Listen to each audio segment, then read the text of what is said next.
speaker left to go tonight. Great stories by everybody tonight. I'm serious. This is honest. This is as good as it gets in the sport of racing. Baby Grand standout and NASCAR legend Carl Edwards will be the final one to speak. Jim Sterling will give his introduction.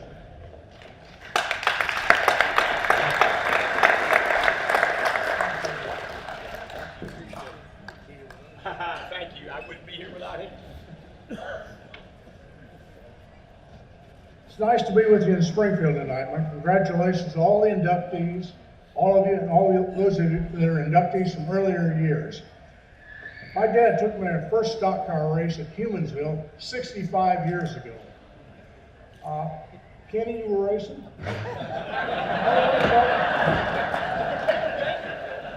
No, Kenny wasn't there, but Tom Bolivar Brown was there, and that was my first experience of seeing a stock car race. He was from Bolivar, and that's where I lived. Later, I would go to the fairgrounds, and I'd watch people like Don and Bud and Larry and Lester and Willie Crane, a whole bunch of the guys. Dale, Dean, Fred, lots of them. I can't remember all the names, but man, they were a fabulous bunch of guys. They'd all go at it out there at the fairgrounds.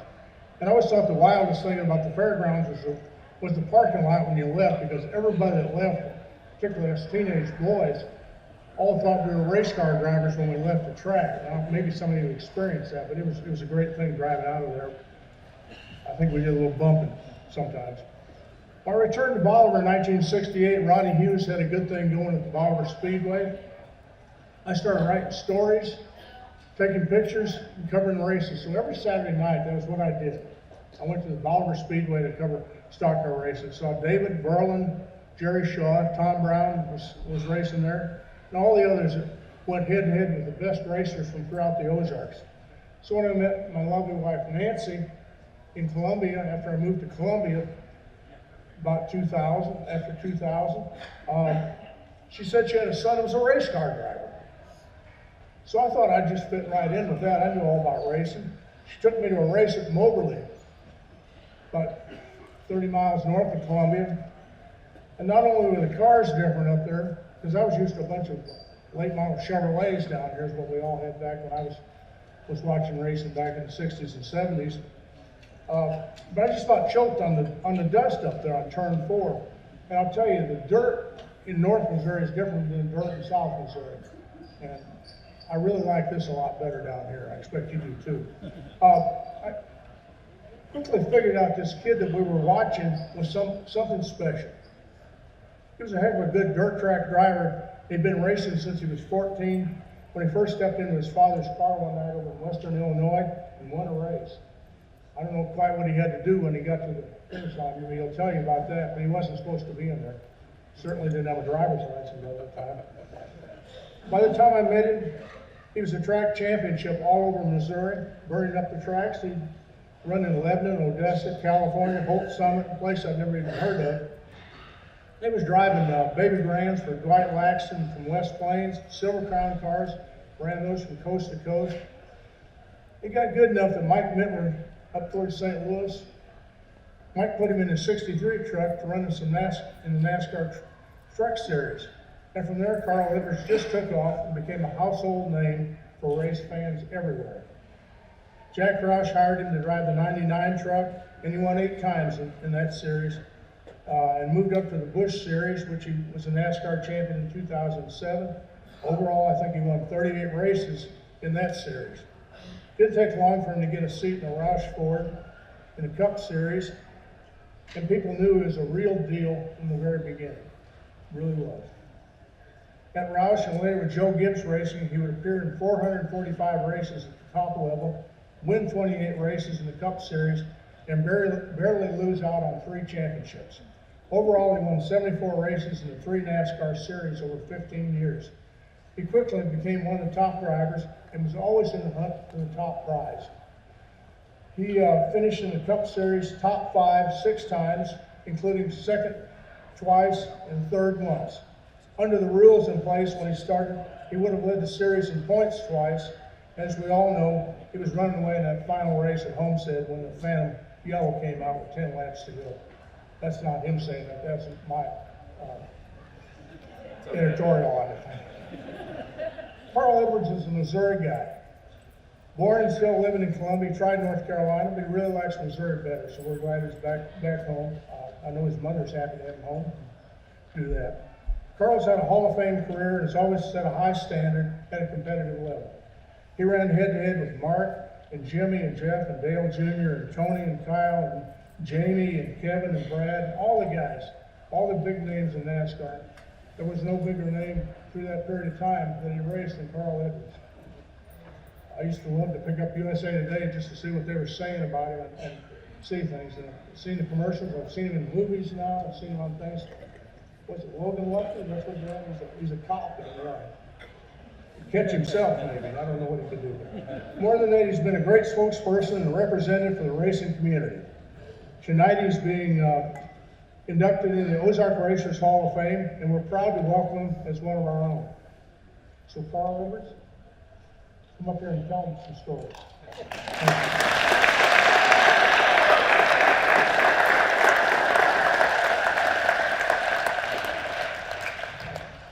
So this is a huge honor for me, and I think I could speak for everybody up here. This is way more nerve-wracking than any race you drive, just to get up here and think about what you're going to say. So I just thought for me it would be fun to talk a little bit about kind of what my career and really thank a bunch of people.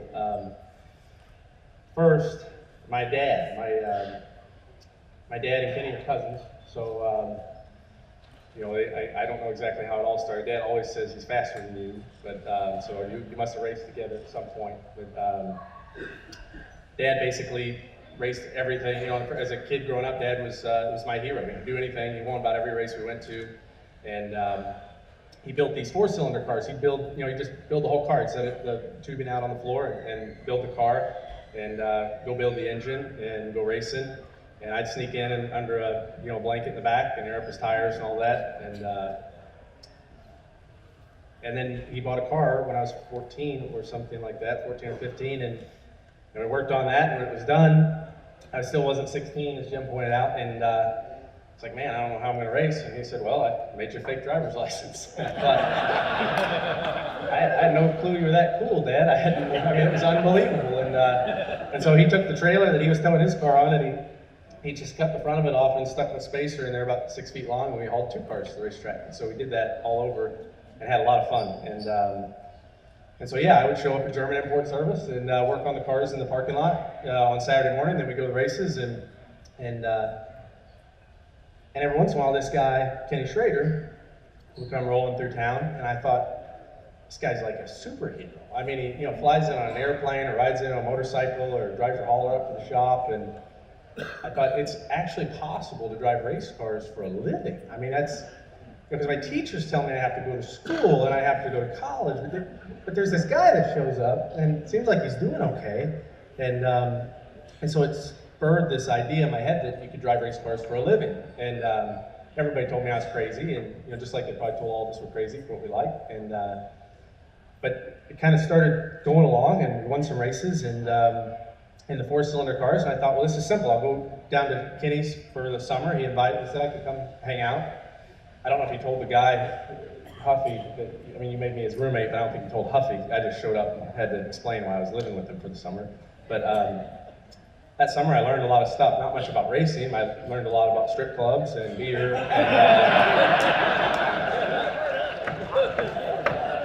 I didn't know they would do all that stuff for $1. When you're like 16 or 17, that's crazy. So anyway, when I wasn't drinking the champagne, it was because I'd experienced all that at a very young age. So, but Kenny brought me in his office one day. I don't know if you remember that, but you just said, hey, come in here. And I'd been waiting to talk to him because I had this whole plan. Now he's going to hire me to drive his ARCA car, and it's all going to work out. And it's going to be like, I had seen Days of Thunder. I was like, this is it. This is how it's going to go. And he said, what the hell are you doing here? And I said, well, I want to be a race car driver. He said, well, what about like being a dentist or something like that? Remember that? He said, dentist. I was like, dentist? Why the heck do I want to be a dentist? He said, man, this is hard. And there's a lot of really good racers out there. He said, you don't need to be here. You need to be back in Missouri racing. I was like, okay. And he gave me a couple $100. He said, thanks for working, and you should drive a modified. So I thought, okay, that's what we're gonna do. And so then came my mom, and my mom is here, and so I had to go home and explain to the family, mom and dad, we need to go racing, and this is how it's got to be. And Kenny Schrader says I got to get a modified. So we made the mistake buying one from your cousin. Remember him? Man, it was terrible. Don't ever buy a race car from family. And everything we took apart, all the way down to the ring gear, was just missing teeth, and it was just terrible. So I thought that I was a terrible driver. I wasn't, I thought I was really, really bad. I finished like 15th out of 13, like 3 nights in a row. And then we bought that car from Howard Hall, and we went up to Moberly, and we started winning, and same thing, your confidence was up, and I thought, well, this is easy. I'm just gonna go up here to Mike Mittler's shop, and I'm gonna have this meeting with him, and he's gonna put me in his truck. And so I was so lazy, I called first, and he after a few calls, he wouldn't take my calls anymore. I think I said that in the program. But truly, he's like, I don't have time for this, I'm working, we build things here, that's what we do, and if you want to come and sleep the floor, go ahead. I said, perfect. So then we swept the floor and hung out and learned from Mike, a lot from Mike. And he said, there's no way in hell you're driving my truck, basically. And I thought, well, man, I gotta come up with something. And so I worked there for a while, and Mike, somebody said something about an honest day's work with Mike. It's way different than an honest day's work. I don't know when you get up, but I showed up at noon, and we didn't stop working until like 2 in the morning. And you just make fun of people when they leave in the middle of the night. Like, well, okay, the rest of us will finish. You go ahead and sleep, whatever the hell that is. I thought, man, this guy's unbelievable, and you do that every day. And so the long story short, Mike didn't, they wanted to go, they didn't have a big budget. And so I thought, man, I could come up with some way to get in this truck. This will all work out. And Moberly had paved the racetrack, and like every racetrack, they're trying to get people to show up. I thought, all right, well, Mike, I'll tell you what, I'll rent the racetrack, pay all the expenses, and Tony was driving the truck, and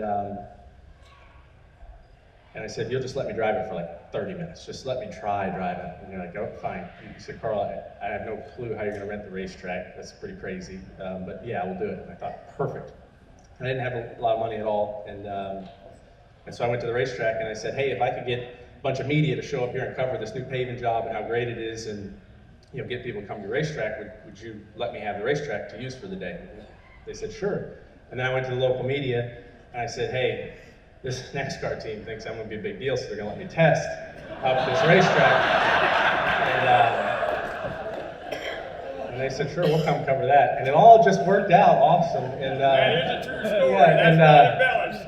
I went to bed the night before that, and a hauler's parked in front of my house because I think I got a truck driver. Anyway, it's crazy. But the reason I bring that story up was because I was looking through those pictures the other day, and that day was a culmination of my father and what he did for me, Kenny Schrader, Mike Mittler, and someone really special. In all those pictures, there's Tony Roper. I'm wearing his helmet. He's in the window telling me, helping me. And now, looking back on that was insane for that guy to know that here's this punk kid trying to take his job, and he was the nicest person on earth. And I didn't realize how rare that is until later. So anyway, I think a lot of the Roper family, and that was really cool. I drove the baby grand car for Dwight and Wanda Laxton. We had a lot of fun with that. That was really cool. Is Wanda here? Did Wanda come? Well, we lost Dwight recently. He's a hell of a guy for the people that know him. We won a ton of races. We had a really good time, and those times were really special to me. Wayne and Rosemary Johnson, thank you for coming. I came to this event 14 years ago. I think that was the one that you were inducted, Wayne. Is that correct? And I listened to those stories, and I thought, that is a real man. And we needed someone to help me with the motorhome stuff and a bunch of things on the road, and you guys were driving every race. And so I'm fortunate enough to have worked with Wayne and Rosemary and call them family for a number of years now. So thank you for everything. And Rosemary actually brought the chocolate cupcakes that I basically survived on for 10 years. So thank you for bringing those tonight. I've been missing them. as Mike said, I'm really into fitness and all that. And Wayne, the only problem I ever had with Rosemary was not really a problem. I wanted it to be a problem, but I just couldn't resist. And when I found out that she'd been lying to me that those muffins were healthy, because I'd eat like 35 of them a day, and she told me, oh, they're healthy, they're healthy, they're healthy. And I thought, I don't really want to know. And finally, I dug through the trash and found the mix, and that's not a healthy mix. And I asked, I thought not everybody is like Wayne, 80 years old and can just whip ass. It's not like some of us have to work at it. And so anyway, thank you. And I'd say the most important person for me to get to do all this fun stuff that I got to do. To me, this whole racing thing is just an adventure. Truly, Kenny Schrader, when he would roll through town, I thought that's like being an astronaut. You get to go out and do all these neat things and meet all these people. And the most important person was my mom, and you still are. You're unbelievable. My mom can literally, she can do anything, and it's interesting. You're the one that you always told me you can do anything you want. And I always thought, man, that sounds good, but it really is true. But you have to have somebody like you helping. So I appreciate that, Mom.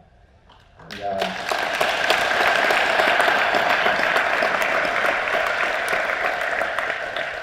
all right, so thanks for letting me talk for so long. That's nice. One other thing, my dad used to pull me around with a sled too behind the car. Do you remember that, Mom? You were in the car too. Yeah, you were in the car, and I had this really full on PTSD of you and Dad driving away while I'm wedged under a parked car, and you didn't even stop. You just take off. It's so I kind of had that dad like girls. And one other thing, I will say that through all this, I've never had an agent or anything. I always, worked on my own contracts and things.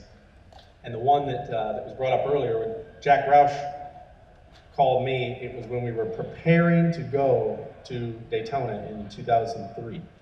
And I was behind under the wheel well, under the fender of Mike's truck, painting the stuff with Dennis, and I got this call and they said, hey, Kyle Busch just left for Hendrick and we need somebody to drive this 99 truck. And I was like, after I messed myself, I thought, man, I gotta go talk to Mike. And I asked Dennis, I said, oh my gosh, you wouldn't believe what this phone call I just got. I said, man, I gotta go talk to Mike. He's like, hey, good luck. And, because yes, everybody loves you at Mittler Brothers, but you're an intimidating guy, and you can be, yes sir. And so, man, I walked up that hill, and I thought, oh my gosh, what am I gonna say? How's this gonna go? And I just walked in your office and I said, hey, just got this phone call. It was crazy. They said Kyle Busch left and Jack Roush wants me to drive that 99 truck. And you jumped out of your chair and I thought, oh, he's gonna hit me. And you stuck your hand out and you just said, man, that is the greatest thing ever. And you were genuinely happy for me. I told that story at the Music Awards, but it blew my mind that you could be genuinely happy when it was at your detriment. So I think that's the type of person Mike Mittler is. And he deserves a round of applause for that.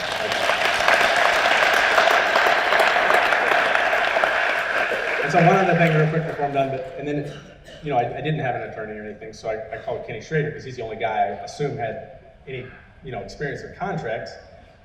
And Jack Roush had an 82-page contract, 82 pages. And I read the entire thing with my dad. He was in law school at the time. And we came up with a list of questions, and it was like 13 or 15 questions. And Schrader's like, yeah, what do you got? And I said, okay, I got this contract. He's like, oh, you got a contract? I said, yeah. I said, okay, let me go through this. And I started on the first question, and he said, oh, I think I got the answer. So I think I can solve all this. I said, okay, and I'm like ready to write notes. He said, take each contract you have to drive race cars where they're gonna pay you money. He said, just lay them on the table and then just pick the best one and sign it. I was like, that's pretty simple. Then it was over. And so that was super business advice. So thank you. And you didn't even charge me anything for it, so thank you. So anyway, I'm not racing now.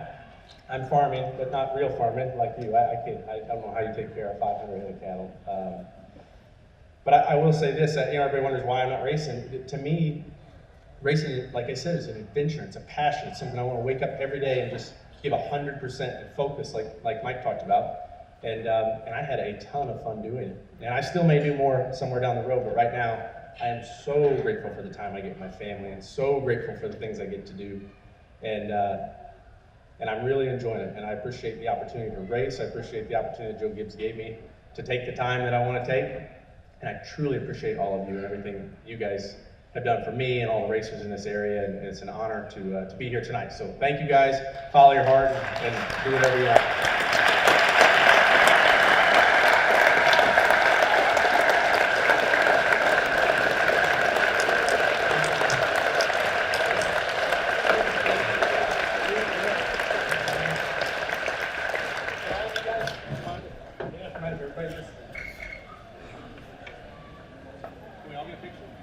Just stand out here with them, guys. All your inductees, stand out here with them. Just don't trip on your bike.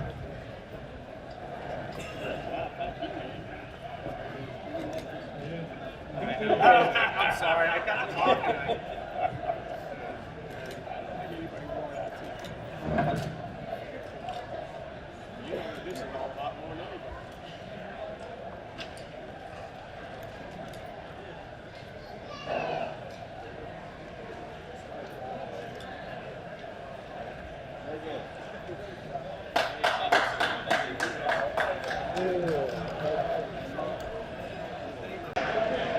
We are over early, ahead of schedule. We will be announcing the silent auction winners, so don't leave if you're the winning bid. We thank you for being here tonight. There's plenty of time now for you to mill around and see the rest of the pictures of cars.